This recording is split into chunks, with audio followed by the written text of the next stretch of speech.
But students and families and taxpayers can't just keep subsidizing college costs that keep going up and up.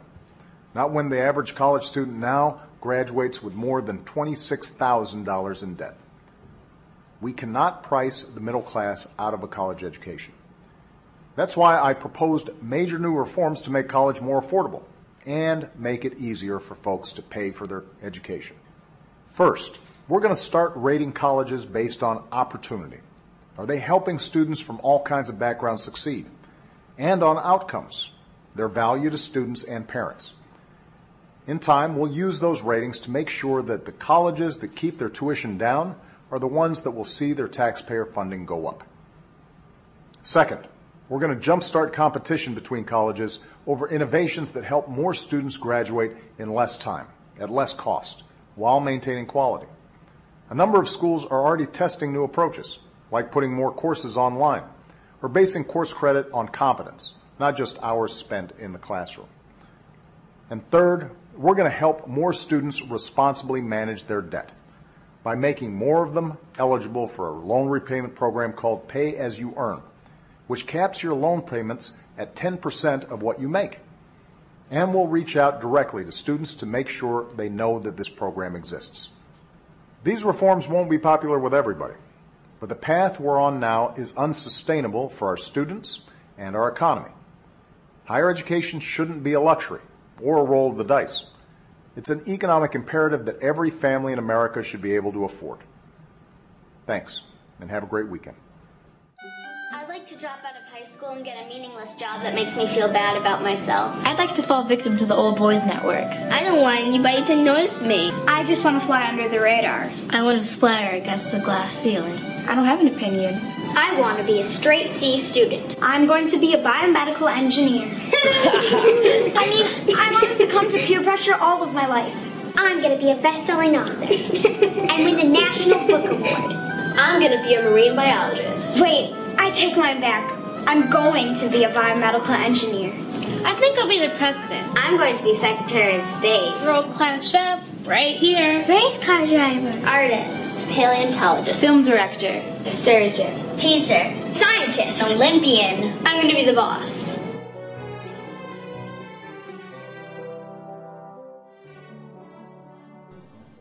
Winter weather warning right now. Here's a live look at the Fox 6 snow stick. This is out on the weather dick. Well, what do you say we take a look at that nationwide weather forecast? No, not the insurance company. Weather forecast for the United States of America for this Monday. Cue the music, maestro. Wet weather and possible flooding will continue from the desert southwest into the central Great Basin today, while hot weather continues in the central U.S. and scattered showers persist in the southeast.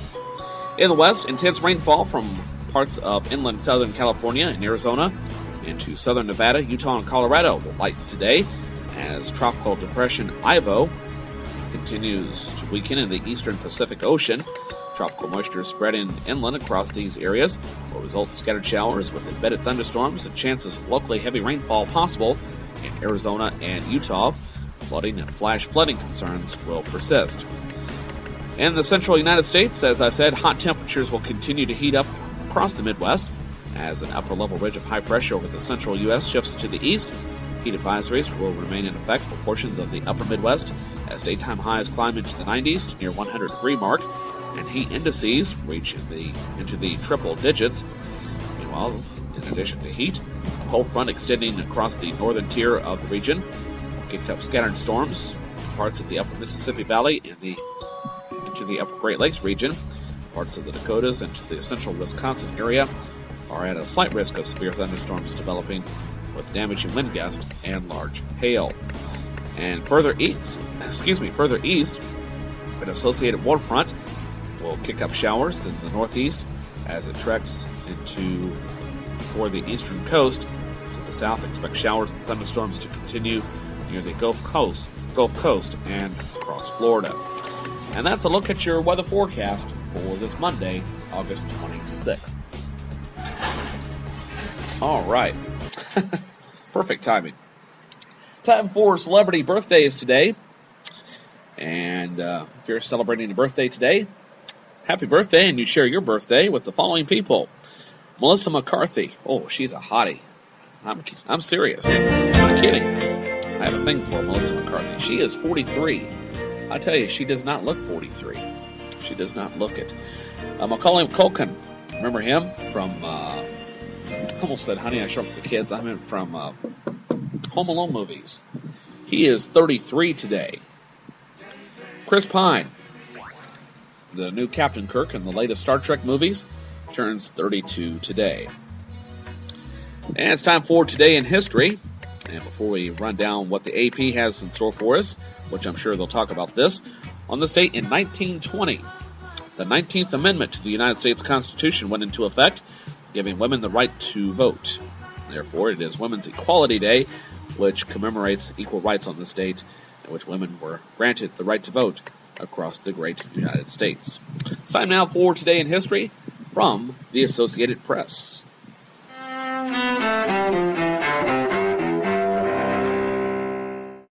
August 28, 1963. Martin Luther King Jr. caps a major civil rights march in Washington with a speech for the ages at the Lincoln Memorial. I have a dream that my 4 little children will one day live in a nation where they will not be judged by the color of their skin, but by the content of their character. I have a dream today. 1968.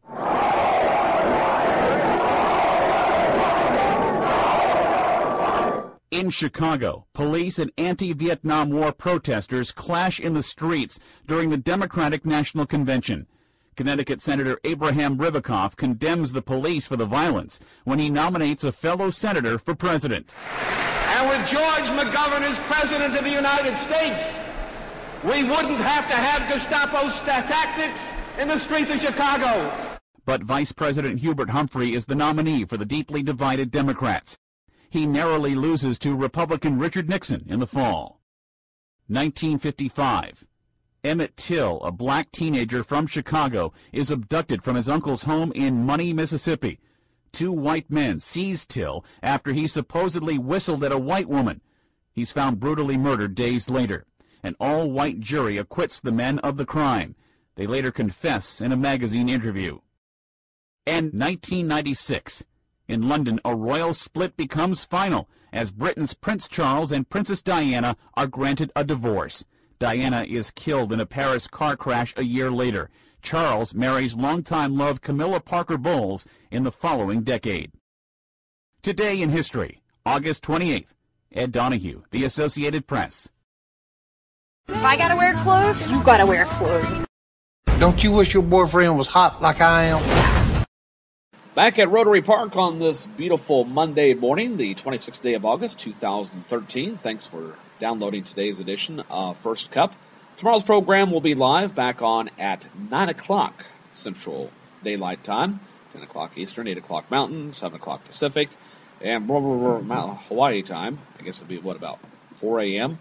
So there you have it, my friends. And we're back in Studio 4 tomorrow and Wednesday and probably on Thursday as well. It's time for some news headlines before we switch it over to the CBS World News Desk and some of the stories we're working on for this morning. Hello, Americans. This is Paul Harvey. Stand by for news.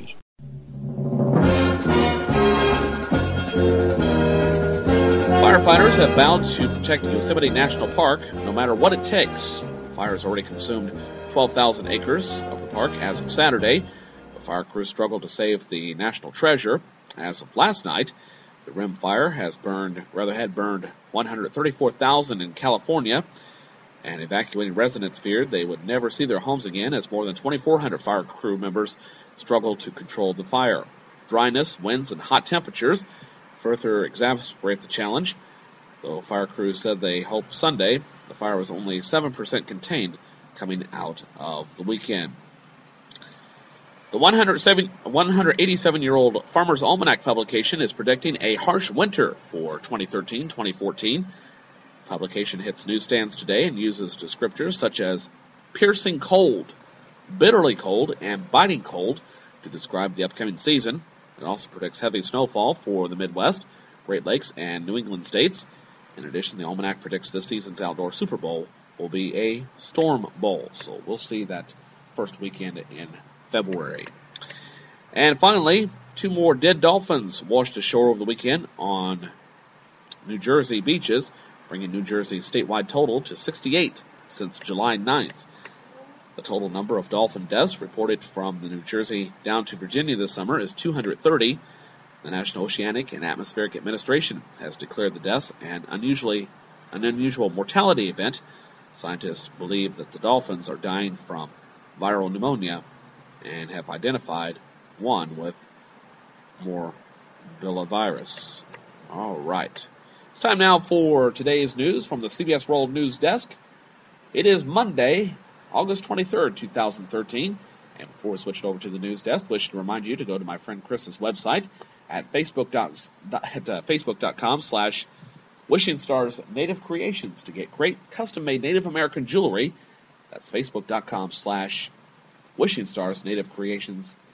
And get some great custom-made jewelry. All pieces are one of a kind. That means no machine manufacturing here. Everything is 100% one of a kind, authentic. Okay?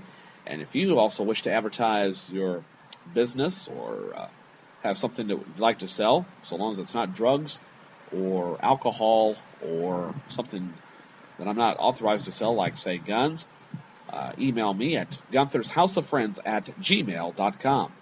Gunther'sHouseOfFriends@gmail.com. And for the time being, I'll advertise your wares free of charge. Gunther'sHouseOfFriends@gmail.com. UN inspectors targeted, Deliberately fired at in Syria this morning. The struggle against a California wildfire. It's problem after problem after problem. Honor for an Afghanistan war hero. That day, we all did what we could to keep each other alive. Good morning. I'm Steve Kathan with the CBS World News Roundup. Trouble for United Nations weapons inspectors on the ground in war-torn Syria, a group hoping to investigate last week's reported chemical weapons attack outside Damascus. The team of weapons inspectors who headed off this morning in Damascus to begin their investigation were shot at by unidentified snipers. The UN says that nobody was injured, that the team have returned back to a government checkpoint and will continue their investigations later on. CBS's Holly Williams at the Foreign Desk in London says it's not clear if the UN inspectors will be able to build much of a case. After several days and more shelling in the area where this attack took place, much of the evidence on the ground may have been destroyed or at least degraded. I'm Peter Mayer, live at the White House. This appears to be the moment of truth, just over a year after President Obama set this marker on Syria's use of chemical weapons. That's a red line for us. The U.S. has now concluded that line's been crossed, the president nearing a decision on a response. Among the options, U.S. cruise missile strikes on Syrian military targets. Senator Bob Corker, top Republican on the Foreign Relations Committee, told CBS this morning he expects a measured response. Something that's surgical, proportional, lets the regime know that we're not going to put up with these kinds of activities. The U.S. is now consulting with allies on the next move. One of the largest wildfires in California history has firefighters trying to protect communities near Yosemite National Park. Claudia Alicio is one of the people who've had to leave their homes. 15 minutes to be out of our house, so we only got our kids, our animals, and a little bit of pictures. The fires consumed 225 square miles, and Fire Officer Sam Lobie says it's just 7% contained. It's going to take burning pine cones, it's going to carry them a quarter mile, a half mile. The more wind, the further it goes. The strong winds and dry conditions are fueling the fire. Rain that could be useful in Northern California on the wildfire line is making a mess in the southern part of the state. Flash floods and mudslides, stranded motorists in San Diego County. CBS News weather consultant David Bernard says there's more rain in the forecast today. It looks like a lot of the Southwest again is going to see the heaviest rain today going into tonight. Most of Southern California, east of Los Angeles, including western Arizona, Las Vegas. Not a Fort Hood, Texas, where Major Nidal Hassan faces a possible death sentence. Jurors who convicted him last week in the 2009 massacre at the base today begin the sentencing phase. KRLD Radio's Marley McCormick. We're told the government has a total of 21 witnesses, including the victim impact statements. The majority of those will come from mothers and widows of the victims. Hassan told the judge he's still working on punishment findings and that he'll